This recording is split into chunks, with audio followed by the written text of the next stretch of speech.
காலையில நம்ம எந்திரிக்கும் போது இன்னைக்கு ஹாப்பியா இருக்கணும், நிறைய வேலை பண்ணணும், சந்தோஷமா இருக்கணும் அப்படின்னு நினைச்சு தான் நம்ம எந்திரிக்கிறோம். ஆனா எந்திரிச்ச கொஞ்ச நேரத்திலேயே யார் கூடயோ நடக்கிற ஒரு சின்ன கான்வர்சேஷனோ இல்ல ஏதோ ஒரு சின்ன தப்பு அந்த நாளையே நமக்கு கொலாப்ஸ் பண்ணி ரொம்ப அப்செட்டிங்கா நம்ம மூட் எல்லாம் ஸ்பாயில் ஆகிற மாதிரி உங்களுக்கு ஆயிருக்கா? இல்லைனா ஏதோ ஒரு ஃபங்க்ஷன்லயோ ஒரு ஈவெண்ட்லயோ இல்லை ஆஃபீஸ்லயோ நல்லா சிரிச்சு பேசி ஹாப்பியாக ஜாலியாக தான் இருப்போம். ஆனால் வீட்டுக்குள்ளே வந்து கொஞ்சம் ரெஃப்ரெஷ் பண்ண உடனே திரும்பவும் அந்த கோவம், ஆத்திரம், அந்த ஒரு டிஸாட்டிஸ்ஃபேக்ஷன் எல்லாமே நமக்கு வந்துருதா? அப்போ இவ்வளோ நேரம் இருந்த பர்சனாலிட்டி வேற, இப்போ இருக்கிற பர்சனாலிட்டி வேறயா? அப்போ அந்த இடத்துல என்ன நடக்குது? ஏன் நம்ம மனநிலை இவ்வளோ மாறிட்டே இருக்கு அப்படிங்கிற விஷயத்தை இன்னைக்கு பார்த்துருவோமா? நம்ம யாருமே காலையில் எந்திரிக்கும் போதே இன்னைக்கு இவங்களோட சண்டை போடணும், இன்னைக்கு இந்த நாளை நம்ம ரொம்ப அன்ஹாப்பி டேவாக வச்சுக்கணும், பார்க்குறவங்களெல்லாம் வெளுத்து கட்டிடணும் அப்படின்ற முடிவுலையா நம்ம எந்திரிக்கிறோம்? அப்படி இல்லையே, நமக்கும் ஒரு பீஸ்ஃபுல்லான நாள் வேணும், நம்ம நினச்சதெல்லாம் பண்ணணும், ஒரு ஹாப்பியான டேவாக போகணும் அப்படிங்கிற ஆசையில் தான் எந்திரிக்கிறோம்.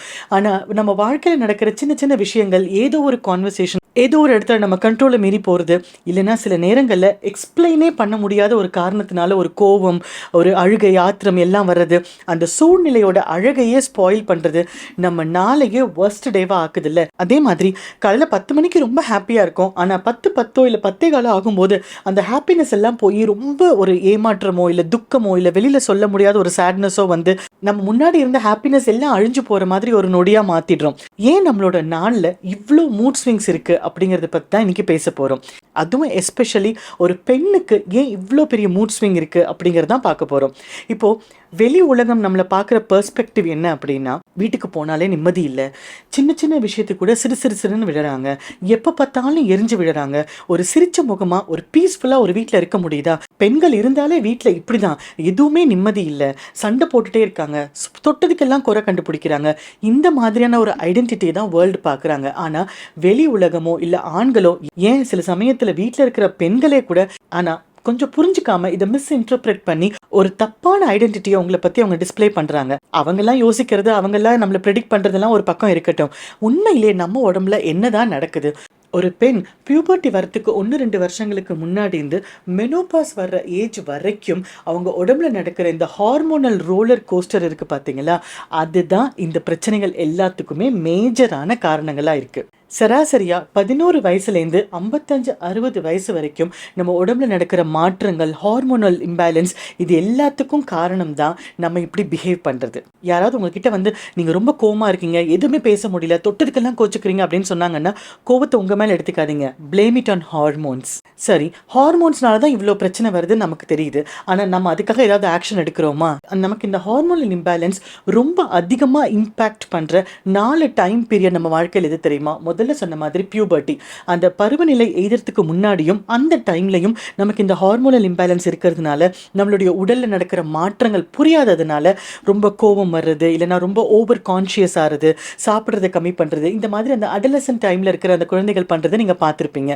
அதுக்கப்புறம் பிஎம்எஸ்ன்னு சொல்லுவோம், நம்மளுடைய மாதவிடாய் ரெகுலராக வர தொடங்கியாச்சு, நம்மளோட மந்த்லி பீரியட்ஸ் வர்ற அன்னைக்கு ஒரு 3லேருந்து 5 நாட்களுக்கு முன்னாடிலேருந்தே ஒரு மாதிரி ரொம்ப பசி எடுக்கிறதோ, இல்லைனா பிஞ்ச் ஈட் பண்ணணும்னு தோன்றதோ, இல்லைனா ரொம்ப தூக்கம் வர்றதோ, எக்ஸ்பிளைன் பண்ண முடியாத வீக்னஸ் இருக்கிறதோ, இரிட்டேஷன் இருக்கிறதோ, ஃபட்டீக், ரொம்ப டயர்டாக இருக்கிறதோ நம்ம பார்க்கலாம். இது பிஎம்எஸ்ன்னு சொல்லுவாங்க, ப்ரீ மென்சுரல் சிண்ட்ரோம். இதை பற்றி இப்போ நிறைய அவேர்னஸ் வருது, நிறைய பெண்களுக்கு இதை பற்றி தெரிய ஆரம்பிச்சிருக்கு. இந்த மாதிரி அந்த ஒரு டைமில் நான் கோவமாக இருக்கிறது என்னுடைய தவறு இல்லை, என்னுடைய உடம்புல நடக்கிற ஹார்மோனல் இம்பேலன்ஸ் தான் அப்படின்னு ஓரளவுக்கு நமக்கு இப்போ புரிய தொடங்கியிருக்கு.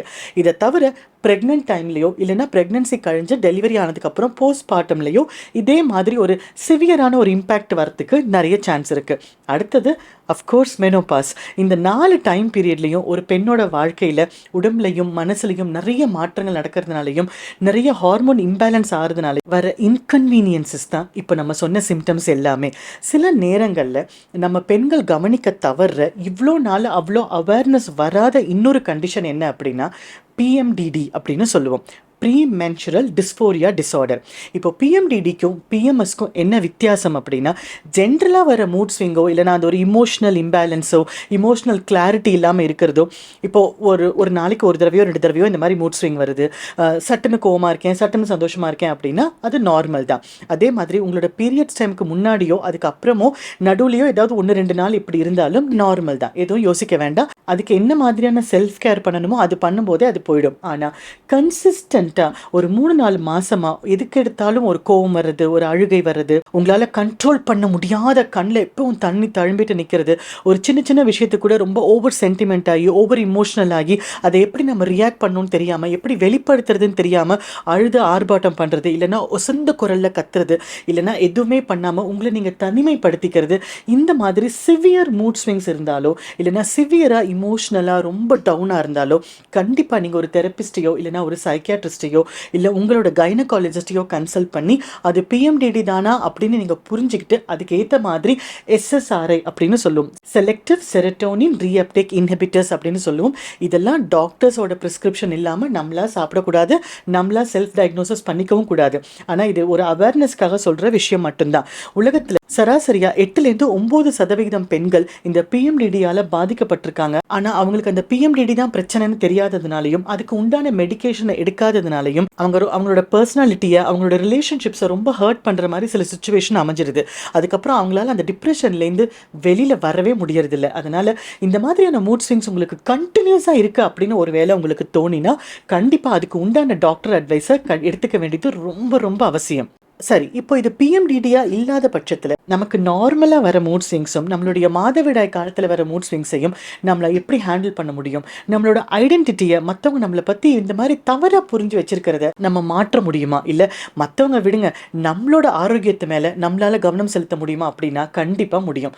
அதுக்கு நம்ம பண்ண வேண்டிய விஷயம் என்ன தெரியுமா? Explain and educate. உங்கள் வீட்டில் இருக்கிற ஆண்கள், உங்கள் கணவரோ இல்லை தம்பியோ இல்லை உங்கள் குழந்தைகளோ யாராக இருந்தாலும் இந்த வயசில் இந்த காலகட்டத்தில் என்னுடைய உடம்புல இந்த மாதிரி oxytocin level, estrogen level, progesterone லெவல்லாம் ரொம்ப டிஃப்ரெண்ட் ஆகும், ரொம்ப ஹார்மோனல் இம்பேலன்ஸ் வரும். அதனால எனக்கு இந்த மூட் ஸ்விங்ஸ் வரதோ இல்லைனா இந்த இரிட்டேஷன் வரதோ இல்லைனா சேடாக ஹோப்லெஸ்ஸாக ஃபீல் பண்ணுறதோ நார்மல் தான். எனக்கு கொஞ்சம் நேரம் தனிமையில் விட்டாலோ இல்லைனா எனக்கு வேணுங்கிறத நீங்கள் கொஞ்சம் ஹெல்ப் பண்ணாலோ நான் பெட்டராக ஃபீல் பண்ணுறதுக்கு நிறைய சான்ஸ் இருக்குது அப்படின்னு அவங்களுக்கு எக்ஸ்பிளைன் பண்ணி அவங்கள எஜுகேட் பண்ணுறது தான் நம்மளுடைய முதல் கடமை. இல்லை எங்கள் வீட்டிலலாம் இந்த மாதிரிலாம் உட்காந்து முதல்ல பேசக்கூட மாட்டாங்கக்கா, பேசினா தானே இதெல்லாம் எக்ஸ்பிளைன் பண்ண முடியும், நம்மளை மதிக்கவே மாட்டாங்க அப்படின்னு சொன்னால் அது ரொம்ப வருத்தமான விஷயம்தான். எப்படி இது உங்களுடைய குழந்தைகளுக்கும் உங்களை வீட்டில் இருக்கிற ஆண்களுக்கும் ஏன் சில பெண்களுக்குமே நம்ம எஜுகேட் பண்ணுறது ரொம்ப அவசியம் அப்படின்னாலும் புரிஞ்சுக்காத சூழ்நிலையில் நம்ம என்ன பண்ண முடியும்? அதே நினச்சி நம்ம டிப்ரெஷனில் போக முடியாதுல்ல. அதுக்காக தான் ஸ்டெப் டூ என்னென்னா, எதெல்லாம் உங்களோட ட்ரிகர் பாயிண்ட்னு கண்டுபிடிக்க ட்ரை பண்ணுங்க. எந்த விஷயங்கள் பண்ணும்போது இல்லை யாராவது ஏதாவது ஒரு வார்த்தை சொல்லும்போது நான் ரொம்ப ட்ரிகர் ஆகுறேனா, என்னுடைய கண்ட்ரோலை மீறி நான் கோவப்படுறேனோ இல்லைனா அழுகையோ ஆத்திரமோ எனக்கு வருதா அப்படின்னு அந்த ட்ரிகர் பாயிண்ட்ஸை கண்டுபிடிக்க முடியுமான்னு பாருங்க.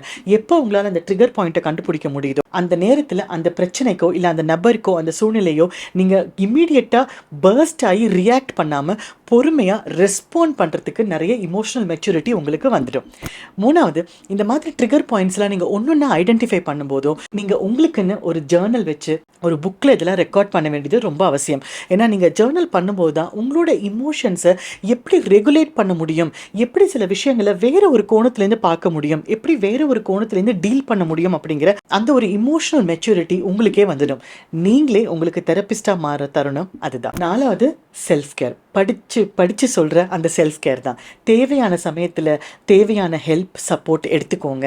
உங்களோட ஸ்ட்ரெஸ்ஸை எப்படி நீங்கள் குறைக்க முடியும் இல்லைனா எப்படி பேலன்ஸ் பண்ண முடியும் அப்படிங்கிறது நீங்கள் கற்றுக்கோங்க. ஏன்னா ஒரு வீட்டோட சூழ்நிலை ஒரு மாதிரி இருக்கலாம், உங்களை சூழ்ந்திருக்கிற நபர்கள் வேறு மாதிரி இருக்கலாம். ஸோ ஒருத்தருக்கு செட் ஆகிற ஒரு சில ப்ராக்டிசஸ் உங்களுக்கு செட் ஆகாமல் போகலாம். ஆனால் உங்களுக்கு எது சூட்டபிளாக இருக்கும், எந்த ஒரு 15 நிமிஷம் உங்களுக்குன்னு ஒதுக்க முடியும், இல்லை எந்தெந்த மாதிரியான சின்ன சின்ன லைஃப் ஸ்டைல் சேஞ்சஸை உங்கள் வாழ்க்கையில் கொண்டு வர முடியும் அப்படிங்கிறது உங்களோட ஷெட்யூல் உங்களுக்கு தான் தெரியும். அதனால நீங்களே உங்களுக்கு கிரியேட் பண்ணிக்கிற ஸ்ட்ரெஸ்ஸும் உங்களை சுற்றி இருக்கிறவங்க உங்களுக்கு கொடுக்குற ஸ்ட்ரெஸ்ஸையும் எப்படி இன்னும் பெட்டராக ஹேண்டில் பண்ணும் அப்படிங்கிற செல்ஃப் கேர் உங்கள் கையில் தான் இருக்குது. நீங்களே உங்களை பார்த்துக்கலன்னா வேறு யார் உங்களை பார்த்துக்க போகிறாங்க? எப்போ நம்மளை நம்ம மதிக்கிறோமோ அப்போ தான் அடுத்தவங்க நம்மளை மதிக்க தொடங்குவாங்க.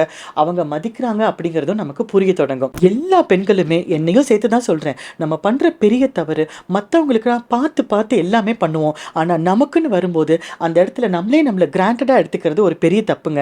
நானும் இப்போ தான் அது கற்றுக்கிட்டு இருக்கேன். அதனால் நம்ம எல்லாரும் ஒரு டீம் ஒர்க்காக இருந்து தான் நம்ம மேலே இருக்கிற கேரை நம்மளே அதிகப்படுத்திக்கணும். செல்ஃப் கேர்னு சொல்லும்போது இதோட மட்டும் அது முடிஞ்சிடலைங்க. ஏதாவது ஒரு சின்ன பிரச்சனை இல்லை உடம்புல ஒரு அசௌகரியம் இருக்குது இல்லை ஏதோ ஒரு விஷயம் இன்னொரு டாக்டர் கிட்ட கேட்டால் நமக்கு தெளிவாக இருக்கும் அப்படிங்கும்போது தயங்காமல் உடனே உங்கள் கைனகாலஜிஸ்ட்டை கன்சல்ட் பண்ண வேண்டியது ரொம்ப அவசியம். ஏன்னா இப்போ சாதாரணமாக எல்லாரும் என்ன சொல்லுவாங்க, நாங்களாம் பார்க்காததா, எங்களுக்கும் இப்படி தான் இருந்தது பீரியட்ஸ்லாம், அதனால் இதெல்லாம் ஒன்றும் பெரிய விஷயம் இல்லை, அதெல்லாம் தன்னால் சரியாயிடும் அப்படின்னு எல்லா சமயத்துலையுமே அப்படி எடுத்துக்காம நாங்கள்லாம் பார்க்காத விஷயமா? எங்களுக்கெல்லாமும் தான் இருந்தது. நாங்கலாம் ஹேண்டில் பண்ணலையா?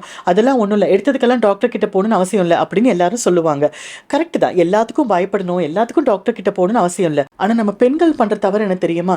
எந்த ஒரு விஷயமுமே பெருசா வளர்ந்ததுக்கு அப்புறம் தான் அது ஒரு பிரச்சனைன்னு நம்ம சொல்லுவோம். அந்த மாதிரி இல்லாம உங்களோட இன்ட்யூஷன் இல்ல சம்திங் இஸ் ராங், எனக்கு என்னமோ முன்னாடி மாதிரி இல்ல, ரொம்ப வீக்கா ஃபீல் பண்றேன், எதுக்கும் ஒரு டாக்டர் கிட்ட போய் கன்சல்ட் பண்ணா பெட்டரா இருக்கும்னு உங்களுக்கு அந்த ஃபர்ஸ்ட் தாட் வரும்போதே தயவு செஞ்சு உங்க கைனகாலஜிஸ்ட பார்த்து ஏதாவது மாற்றம் கொண்டு வர முடியுமா, ஏதாவது சப்ளிமெண்ட் வேணுமா, ஏதாவது ஹார்மோனல் ரீப்ளேஸ்மெண்ட் வேணுமா, இல்ல வைட்டமின் சப்ளிமெண்ட் வேணுமான்னு அவங்களோட கைடன்ஸோட ப்ராப்பரா உங்களை ட்ரீட் பண்ணிக்கிறது ரொம்ப அவசியம்.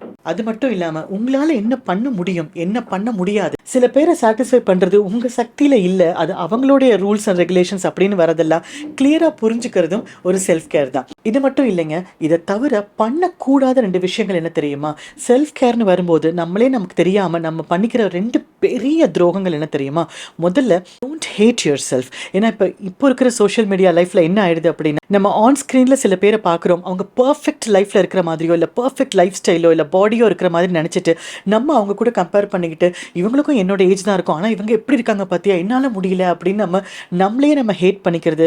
நான் குண்டா இருக்கேன், ஒல்லியாக இருக்கேன், குள்ளமாக இருக்கேன், அதுவாக இருக்கேன், இதுவாக இருக்கேன், எனக்கு முகம்லாம் பரு இருக்குது, இந்த மாதிரி நம்மளை ஹேட் பண்ணிக்க தொடங்கும் போது எப்படிங்க அடுத்தவங்க நம்மளை நேசிப்பாங்க, எப்படி நம்மக்கிட்ட இருக்கிற பாசிட்டிவான விஷயங்களை அடுத்தவங்க பார்ப்பாங்க. So never hate yourself, love yourself. அடுத்து செய்யக்கூடாத விஷயம், இன்னொருத்தவங்களோட நம்மளை கம்பேர் பண்ணி எனக்கு ராசி இல்லை, எனக்கெலாம் இது அமையாது, I don't deserve better things, இந்த மாதிரி எனக்கு சரியாக வராது அப்படின்னு நம்மளை தரம் தாழ்த்திக்கும் போது, உதவிக்குன்னு ஒருத்தவங்க நம்மளை கை கொடுக்கும் போது கூட அதை உதவியாக ரெக்கக்னைஸ் பண்ணுற அளவுக்கு நமக்கு மனப்பக்குவம் இருக்காது. அதனால் உங்களை நீங்கள் தரம் தாழ்த்திக்காமல் நீங்கள் இது வரைக்கும் என்னெல்லாம் பண்ணுறீங்களோ அது உங்களோட பெஸ்ட் அப்படிங்கிறத நீங்கள் உணருங்க. உங்கள் மேலே நீங்கள் கேர் எடுத்துக்கோங்க. இந்த மூட் ஸ்விங்ஸ் வரும்போதெல்லாம் இன்ஸ்டண்ட்டாக நீங்கள் இதுலேருந்து வெளியில் வரணும் அப்படின்னா, உங்களுக்கு கோவம் வரும்போதோ, அழுகை வரும்போதோ, ஆத்திரம் வரும்போதோ ஒன்றுமே பண்ணக்கூடாது. Just take 1 minute pause. அப்படியே ஒரு நிமிஷம் அமைதியாக இருங்க. இல்லைனா உங்களுக்கு பிடிச்ச அந்த ஒரு பாடலை உங்களோட தெரப்பி மாதிரி அந்த பாட்டே நீங்கள் திரும்ப திரும்ப கேளுங்க. அப்படி இல்லைனா ஒரு காஃபி போட்டு நீங்கள் உட்காந்து பொறுமையாக காஃபி குடிங்க. இல்லைன்னா நல்ல சில்லுன்னு தண்ணியில் ஃபேஸ் வாஷ் பண்ணிக்கோங்க. இதெல்லாம் இன்ஸ்டண்ட்டாக அந்த மொமெண்ட்லேருந்து வெளியில் வரத்துக்கு உங்களுக்கு உதவி செய்யும். ஆனால் கன்சிஸ்டண்ட்டாக உங்களுக்கு மூட் ஸ்விங் இருக்குன்னா என்ன பண்ணணும், அதை எப்படி நம்ம டீல் பண்ணணும் அப்படிங்கிறது நீங்கள் ட்ரிகர் பாயிண்ட்ஸை கண்டுபிடிக்கும் போது, நீங்கள் ஜேர்னல் பண்ணும்போது, உங்களோட கைனகாலஜிஸ்ட்டை போய் மீட் பண்ணிவிட்டு ப்ராப்பராக மெடிகேஷன் எடுக்கும்போது, சப்ளிமெண்ட்ஸ் எடுக்கும்போது இதை பெட்டராக ஹேண்டில் பண்ண முடியும். மூட் ஸ்விங்ஸுங்கிறது ஒரு நார்மலான விஷயம்தான். மற்றவங்க நம்மளை ஜட்ஜ் பண்ணுறது ஒரு பக்கம் வச்சுருங்க. நீங்கள் உங்கள் உடம்புலையும் மனசுலையும் என்ன நடக்குதுன்னு புரிஞ்சுக்கும் போது இது தன்னால் சரியாயிடும். ஸோ கோவம் வருதுன்னா நீங்கள் கஷ்டப்படாதீங்க. மூட் ஸ்விங்ஸ்னால் என்னன்னு புரிஞ்சுக்கோங்க. அதுலேருந்து வெளியில் வர்றது சுலபம் தான் அப்படிங்கிறதையும் நம்புங்க. Take care, all the best.